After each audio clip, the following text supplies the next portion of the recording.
मुळशीतल्या लक्ष्मी आणि बाळकृष्ण शिंदे या दाम्पत्यानं मुळशीतल्या वातुंडे गावातल्या शेतात चक्क विठ्ठलाचं दर्शन घडवलंय।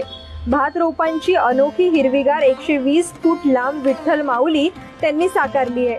पंढरीची वारी सुरू असतानाच ही भात रोपांचं विठ्ठलाचं रूप पाहण्यासाठी पुण्यातूनही आता गर्दी होऊ लागली आहे। या विठ्ठलाचा फोटो व्हायरल झाल्यानं शेतातल्या हिरव्या विठ्ठलाचं कौतुक साऱ्या देशभर होतंय।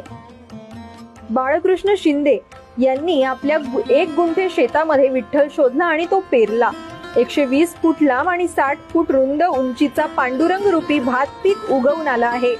महिनाभरापूर्वीच शिंदे यांनी शेतात बियाणं टाकून दाढ तयार केली होती।